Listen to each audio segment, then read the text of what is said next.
Hello guys, स्वागत है आप सभी का अमेजिंग हिंद चैनल पर। और आज मैं लेके आई हूँ यूपीएससी, ईपीएफओ, ईएसआई से जीएसटी का पेपर। जैसा कि आप सभी को पता है कि यहाँ यूपीएससी जीएसटी का जो पेपर है, जो पाठ्यक्रम लगा हुआ है, उसे हम पूरा कवर करवा रहे हैं। और आज की जो कक्षा है हमारी वो है राल बशर नियम 1976 पर। पहले भी हमने इसकी पाठ्यक्रम की कक्षाएँ ली हैं, आप जाके हमारी वीडियो को देख सकते हैं, साथ ही साथ इसको शेयर और लाइक भी कर सकते हैं। आज की जो कक्षा है वो है राल बशर नियम 1976 पर। जैसे कि आप सभी को पता होगा कि पाठ्यक्रम में राल बशर नियम 1976 लगा है, जो कि इसकी पूरी जो नियम है वो 12 नियम है। और उन 12 नियमों में क्या क्या प्रावधान है और उसके अंतर्गत क्या क्या कहा गया है, क्षेत्रों के बारे में क्या प्रावधान है, नियमों में क्या प्रावधान है, इन सभी को आपको आज जानना होगा। साथ ही साथ इसको हम पूरे नियमों के साथ देखेंगे। चलिए आज शुरू करते हैं आज की कक्षा जो है राल बशर नियम 1976 से। राल बशर नियम 1976 राल बशर संघ के शासकीय प्रयोजनों के लिए प्रयोग। नियम 1976 इसको जैसे आपको पता होगा कि यह संशोधित हुआ था 1987, 2007 और 2011 में। राल बशर अधिनियम 1963 का 19 की धारा 3 की उपधारा, ध्यान रखिए 19 की धारा की 3 की उपधारा 4 के साथ पठित धारा 8 द्वारा प्रदत्त शक्तियों का प्रयोग करते हुए केंद्र सरकार निम्नलिखित नियम बनाती है। कौन सी सरकार बनाती है? केंद्र सरकार। नियम 1, संक्षिप्त नाम विस्तार और प्रारंभ। इसके अंतर्गत ए है, इन नियम का संक्षिप्त नाम राजभाषा संघ के शासकीय प्रयोजनों के लिए प्रयोग। नियम 1976 है। बी, इनका विस्तार तमिलनाडु राज्य के सिवाय संपूर्ण भारत पर है। सी, ये राजपत्र में प्रकाशन की तारीख को प्रवृत्त होंगे। दूसरा है परिभाषा है, इन नियमों में जब तक कि संदर्भ से अन्यथा अपेक्षित ना हो। शब्द को समझिए, अपेक्षित ना हो। इसके अंतर्गत ए है, अधिनियम से राजभाषा अधिनियम 1963 का 19 अभिप्रेत है। बी है, केंद्र सरकार के कार्यालय के अंतर्गत निम्नलिखित है। सी है, केंद्र सरकार का कोई मंत्रालय, विभाग या कार्यालय। डी है, केंद्र सरकार द्वारा नियुक्त किसी आयोग, समिति या अधिकरण का कोई कार्यालय। और ई है, केंद्र सरकार के स्वामित्व में या नियंत्रण के अधीन किसी निगम या कंपनी का कोई कार्यालय। एफ है, कर्मचारी से केंद्र सरकार के कार्यालयों में नियोजित कोई व्यक्ति अभिप्रेत है। जी है, अधिसूचित कार्यालय से नियम 10 के उपनियम 4 के अधीन अधिसूचित कार्यालय अभिप्रेत है। एच है, हिंदी में प्रवीणता से नियम 9 में वर्णित प्रवीणता अभिप्रेत है। आइए क्षेत्र का जैसा आपको पता होगा कि इसके अंतर्गत कौन कौन से राज्य रखे गए हैं। बिहार, हरियाणा, हिमाचल प्रदेश, मध्य प्रदेश, छत्तीसगढ़, झारखंड, उत्तराखंड, राजस्थान और उत्तर प्रदेश राज्य तथा अंडमान और निकोबार द्वीप समूह, दिल्ली संघ राज्य क्षेत्र अभिप्रेत है। जे है, क्षेत्र खा से गुजरात, महाराष्ट्र, पंजाब राज्य तथा चंडीगढ़, दमन और दीव, दादर और नगर हवेली संघ राज्य क्षेत्र अभिप्रेत है। के है, क्षेत्र गा। अभी हमने का और खा क्षेत्र देखा, अब हम गा देखेंगे। इसमें क्षेत्र गा से खंड चा और छा में निर्दिष्ट राज्य और संघ राज्य क्षेत्रों से भिन्न राज्य तथा राज्य संघ राज्य क्षेत्र अभिप्रेत है। एल है, हिंदी का कार्य साधक ज्ञान से नियम 10 में वर्णित कार्य साधक ज्ञान अभिप्रेत है। तीसरा है नियम राज्य आदि और केंद्र सरकार के कार्यालयों से भिन्न कार्यालयों के साथ पत्र आदि। इसके अंतर्गत एक में है, केंद्र सरकार के कार्यालयों से क्षेत्र का में किसी राज्य या संघ राज्य क्षेत्र को या ऐसे राज्य या संघ राज्य क्षेत्र में किसी कार्यालय जो केंद्र सरकार का कार्यालय ना हो या व्यक्ति का पत्र आदि असाधारण दशाओं को छोड़ हिंदी में होंगे। और यदि उनमें से किसी को कोई पत्र आदि अंग्रेजी में भेजे जाते हैं तो उनके साथ उनका हिंदी अनुवाद भी जाएगा। इस लाइन को आप ध्यान से सुनिए कि उनके साथ उनका हिंदी अनुवाद भी जाएगा। दूसरा है, केंद्र सरकार कार्यालय से क्षेत्र खा में किसी राज्य संघ राज्य क्षेत्र को या ऐसे राज्य या संघ राज्य क्षेत्र में किसी कार्यालय जो केंद्र सरकार का कार्यालय ना हो को पत्र आदि सामान्यतः हिंदी में होंगे। और यदि इनमें से किसी को कोई पत्र आदि अंग्रेजी में भेजे जाते हैं तो उनके साथ उनका हिंदी अनुवाद भी भेजा जाएगा। तो उसके साथ उनका हिंदी अनुवाद भी भेजा जाएगा। परंतु यदि कोई ऐसा राज्य या संघ राज्य क्षेत्र ये चाहता है कि किसी विशिष्ट वर्ग या प्रवर्ग पत्रादि या उसके किसी कार्यालय के लिए आशयित पत्रादि संबंध राज्य या संघ राज्य क्षेत्र की सरकार द्वारा विनिर्दिष्ट अवधि तक अंग्रेजी या हिंदी में भेजी जाए तो और उनके साथ दूसरी भाषाओं में उसका अनुवाद भी भेजा जाए तो ऐसे पत्रादि उसी रीति में भेजे जाएंगे। बी है क्षेत्र खा के किसी राज्य या संघ राज्य क्षेत्र में किसी व्यक्ति को पत्रादि हिंदी या अंग्रेजी में भेजे जा सकते हैं। तीसरा है केंद्र सरकार के कार्यालयों से क्षेत्र ग में किसी राज्य या संघ राज्य क्षेत्र को या ऐसे राज्य में किसी कार्यालय जो केंद्र सरकार का कार्यालय ना हो या व्यक्ति को पत्रादि अंग्रेजी में होंगे। फोर्थ है उपनियम 1 और 2 में किसी बात के होते हुए भी क्षेत्र ग में केंद्र सरकार के कार्यालय से क्षेत्र क या खा में किसी राज्य या संघ राज्य क्षेत्र को या ऐसे राज्य में किसी कार्यालय जो केंद्र सरकार का कार्यालय ना हो या व्यक्ति को पत्रादि हिंदी अंग्रेजी में हो सकते हैं, परंतु हिंदी में पत्रादि ऐसे अनुपात में होंगे जो केंद्र सरकार ऐसे कार्यालय में हिंदी का कार्य साधक ज्ञान रखने वाले व्यक्तियों की संख्या, हिंदी में पत्रादि भेजने की सुविधाओं और उसके आनुषंगिक बातों को ध्यान में रखते हुए समय समय पर अवधारित करें। फोर्थ नियम है केंद्र सरकार के कार्यालय के बीच पत्रादि। इसके अंतर्गत एक कहता है केंद्र सरकार के किसी एक मंत्रालय या विभाग और किसी दूसरे मंत्रालय या विभाग के बीच पत्रादि हिंदी या अंग्रेजी में हो सकते हैं। बी है केंद्र सरकार के एक मंत्रालय या विभाग और क्षेत्र क में स्थित संलग्न या अधीनस्थ कार्यालय के बीच पत्रादि हिंदी में होंगे और ऐसे अनुपात में होंगे जो केंद्र सरकार ऐसे कार्यालयों में हिंदी का कार्य साधक ज्ञान रखने वाले व्यक्तियों की संख्या, हिंदी में पत्रादि भेजने की सुविधाओं और उससे संबंधित आनुषंगिक बातों को ध्यान में रखते हुए समय समय पर अवधारित करें। सी है क्षेत्र क में स्थित केंद्र सरकार के ऐसे कार्यालयों के बीच जो खंड क या खंड ख में विनिर्दिष्ट कार्यालय से भिन्न है पत्रादि हिंदी में होंगे। इसमें जो पत्रादि हिंदी में होंगे दिया गया, इसमें आपको क्षेत्र में हो सकते ख या ग में स्थित केंद्र सरकार के कार्यालय के बीच। परंतु यदि पत्रादि हिंदी में ऐसे अनुपात में होंगे जो केंद्र सरकार ऐसे कार्यालयों में हिंदी का कार्य साधक ज्ञान रखने वाले व्यक्तियों की संख्या, हिंदी में पत्रादि भेजने सुविधाओं और उसके आनुषंगिक बातों को ध्यान में रखते हुए समय समय पर अवधारित करें।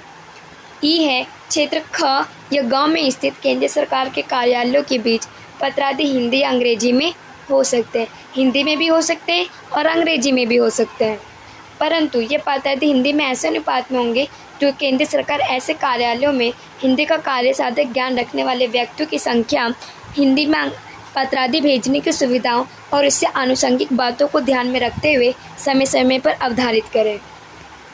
परंतु जहां ऐसे पत्रादि जैसे कि एक में है कि क्षेत्र क या क्षेत्र ख किसी कार्यालय को संबोधित है, वहां यदि आवश्यक हो तो उनका दूसरी भाषा में अनुवाद पत्रादि प्राप्त करने के स्थान पर किया जाएगा। दूसरा क्षेत्र ग में किसी कार्यालय को संबोधित है, वहां उनका दूसरी भाषा में अनुवाद उनके साथ भेजा जाएगा। परंतु ये और है कि यदि कोई पत्रादि किसी अधिसूचित कार्यालय को, ध्यान रखिए अधिसूचित कार्यालय को संबोधित है तो दूसरी भाषा में ऐसा अनुवाद उपलब्ध कराने की अपेक्षा नहीं की जाएगी। पांचवा नियम है हिंदी में प्राप्त पत्रादि के उत्तर। नियम 3 और नियम 4 में किसी बात के होते हुए भी हिंदी में पत्रादि के उत्तर केंद्र सरकार के कार्यालय से हिंदी में दिए जाएंगे। नियम 6 कहता है हिंदी और अंग्रेजी दोनों का प्रयोग कि कैसे हो सकता है। अधिनियम की धारा 3 की उपधारा 3 में निर्दिष्ट सभी दस्तावेजों के लिए हिंदी और अंग्रेजी दोनों का प्रयोग किया जाएगा और ऐसे दस्तावेज पर हस्ताक्षर करने वाले व्यक्तियों का ये उत्तरदायित्व होगा कि वे ये सुनिश्चित कर ले कि ऐसे दस्तावेज हिंदी और अंग्रेजी दोनों में ही तैयार की जाती है। नियम 7 कहता है आवेदन, अभ्यावेदन आदि। इसके अंतर्गत एक नियम है, कोई अभ्यावेदन हिंदी या अंग्रेजी में कर सकता है। जो कोई भी व्यक्ति है या कोई कर्मचारी है वो अपना आवेदन, अपील या अभ्यावेदन जो है हिंदी या अंग्रेजी दोनों भाषाओं में कर सकता है। दूसरा कहता है जब उपनियम 1 में विनिर्दिष्ट कोई आवेदन, अपील या अभ्यावेदन हिंदी में किया गया हो या उस पर हिंदी में हस्ताक्षर किए गए हो तब उसका उत्तर हिंदी में दिया जाएगा। जब कोई अपील किया गया हो हिंदी में या हस्ताक्षर हिंदी में किया गया हो तो उसका जो है जवाब हिंदी में ही दिया जाएगा। तीसरा कहता है यदि कोई कर्मचारी ये चाहता है कि सेवा संबंधी विषयों जिनके अंतर्गत अनुशासनिक कार्यवाहियाँ भी है से संबंधित कोई आदेश या सूचना जिसका कर्मचारी पर तामील किया जाना अपेक्षित है, यथा स्थिति हिंदी या अंग्रेजी में होनी चाहिए, तो वो उसे असमयक विलंब के बिना उसी भाषा में दी जाएगी, बिना किसी देरी के उसी भाषा में दी जाएगी। नियम 8 कह रहा है केंद्र सरकार के कार्यालयों में टिप्पणों का लिखा जाना, जिसके अंतर्गत पहला है कोई कर्मचारी किसी फाइल पर टिप्पण या कार्यवृत्त हिंदी या अंग्रेजी में लिख सकता है और उससे यह अपेक्षा नहीं की जाएगी कि वह उसका अनुवाद दूसरी भाषा में प्रस्तुत करे। इसमें कह रहा है कि कोई कर्मचारी जो अपने फाइल या टिप्पण का जो कार्यवृत्त हिंदी अंग्रेजी में लिख सकता है, या तो हिंदी में लिख सकता है या अंग्रेजी में लिख सकता है, तो जो उसकी जो अपेक्षा है वो उसका अनुवाद दूसरी भाषा में प्रस्तुत करे। ये अपेक्षा उससे नहीं की जा सकती। दूसरा है केंद्र सरकार को कोई भी कर्मचारी जो हिंदी का कार्यसाधक ज्ञान रखता है हिंदी में किसी दस्तावेज के अंग्रेजी अनुवाद की मांग तभी कर सकता है जब वो दस्तावेज विधि या तकनीक प्रकृति का है, अन्यथा नहीं। देखिए इसमें भी वो व्यक्ति हर किसी में अनुवाद की मांग नहीं रख सकता। वो तभी अनुवाद की मांग रख सकता है जब कोई ऐसा दस्तावेज हो जिसमें उसका जो कार्यसाधक विधि है तकनीक या प्रकृति का विधि या तकनीकी प्रकृति का हो, अन्यथा उस बिना इसके वो मांग नहीं रख सकता। 3 कहता है यदि ये प्रश्न उठता है कि कोई विशेष दस्तावेज विधि की तकनीकी प्रकृति का है या नहीं तो विभाग या कार्यालय का प्रधान उसका विनिश्चय करेगा।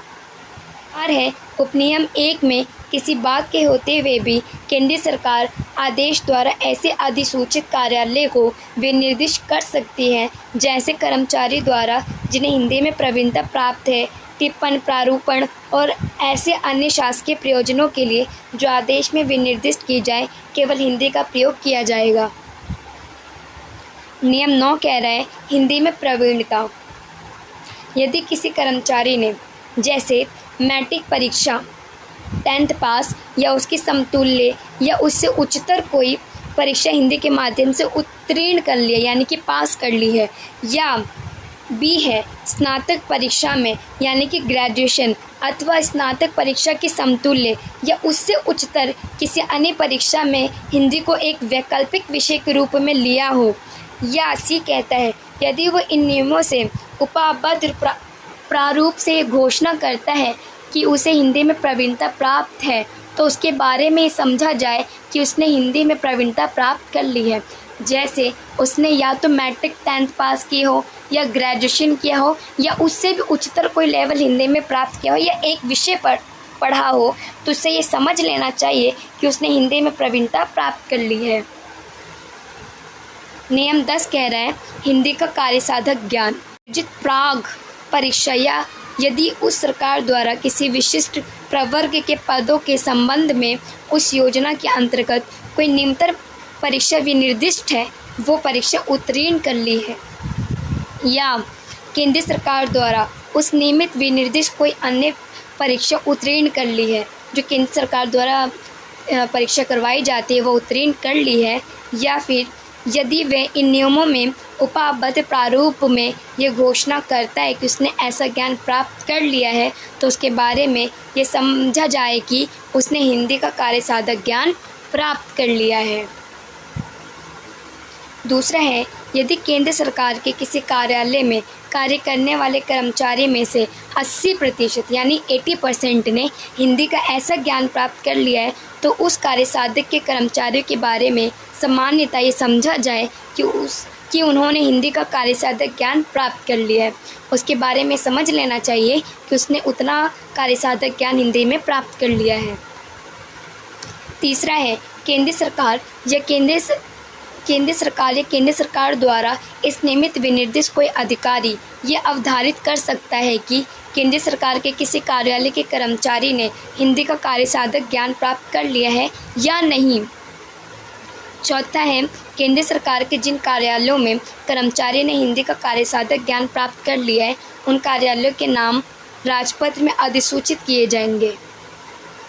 परंतु यदि केंद्र सरकार की राय है कि किसी अधिसूचित कार्यालय में काम करने वाले और हिंदी का कार्य साधक ज्ञान रखने वाले कर्मचारियों का प्रतिशत किसी तारीख में से उपनियम 2 में विनिर्दिष्ट प्रतिशत से कम हो गया है तो वह राजपत्र में अधिसूचित द्वारा घोषित कर सकती है कि उक्त कार्यालय उस तारीख से अधिसूचित कार्यालय नहीं रह जाएगा।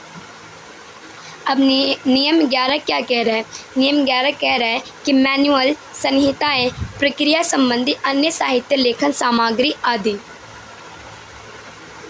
के अंतर्गत एक है कि केंद्र सरकार के कार्यालयों से संबंधित सभी मैनुअल, संहिताएं और प्रक्रिया संबंधी अन्य साहित्य हिंदी और अंग्रेजी में द्विभाषिक रूप में यथास्थित मुद्रित या साइक्लोस्टाइल किया जाएगा और प्रकाशित किया जाएगा। जो नियम 11 मैनुअल, संहिताएं, प्रक्रिया संबंधी अन्य साहित्य लेखन सामग्री आदि है उसके अंतर्गत केंद्र सरकार के कार्यालय से संबंधित सभी मैनुअल, संहिताएं और प्रक्रिया संबंधित अन्य साहित्य और अंग्रेजी में द्विभाषिक रूप में यथास्थिति मुद्रित या साइक्लोस्टाइल किया जाएगा और प्रकाशित किया जाएगा। 2 है केंद्र सरकार के किसी कार्यालय में प्रयोग किए जाने वाले रजिस्टरों के प्रारूप और शीर्षक हिंदी और अंग्रेजी में होंगे।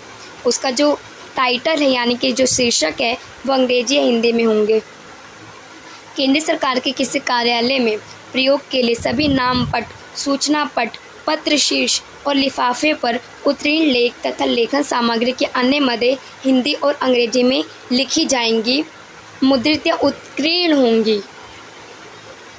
परंतु यदि केंद्र सरकार ऐसा करना आवश्यक समझती है तो वे साधारण या विशेष आदेश द्वारा केंद्र सरकार के किसी कार्यालय को इस नियम के सभी या किन्हीं उपबंध से छूट दे सकती है, यानी कि कुछ छूट उसमें दे सकती है।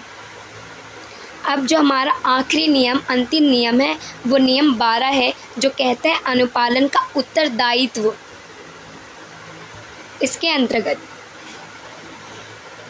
केंद्र सरकार के प्रत्येक कार्यालय के प्रशासनिक प्रधान का ये उत्तरदायित्व होगा कि यानी कि एडमिनिस्ट्रेशन का ये उत्तरदायित्व होगा कि ये सुनिश्चित करे कि अधिनियम और इन नियमों के उपबंधों और उपनियम 2 के अधीन जारी किए गए निर्देशों का समुचित रूप से अनुपालन हो रहा है। और 2 कहता है इस प्रयोजनों के लिए उपयुक्त और प्रभावकारी जांच के लिए उपाय करे। यानी केंद्र सरकार अधिनियम और इन नियमों के उपबंध के समय अनुपालन के लिए कर्मचारी और कार्यालय को समय समय पर आवश्यक निर्देश जारी कर सकता है, यानी कि जो इम्पोर्टेंट निर्देश है वो इसके लिए जारी कर सकता है, ये नियम 12 में कह रहा है। तो उम्मीद है दोस्तों ये आप सभी को राजभाषा नियम 1976 समझ आया होगा कि जिसमें जो 12 नियमों की बात कही गई है और प्रावधान उपबंधों की बात की गई है वो कैसे कैसे और क्या की गई है हिंदी और अंग्रेजी को लेकर, और जो हिंदी अनुवाद है और अंग्रेजी अनुवाद है तथा जो मैनुअल है उसको लेकर जो बात कही गई उसे आप समझ पाए होंगे कि कैसे कैसे कही गई है। उम्मीद है आप सभी को ये पसंद आया होगा। जल्दी ही मिलते हैं हम अगले वीडियो में। बहुत बहुत शुक्रिया।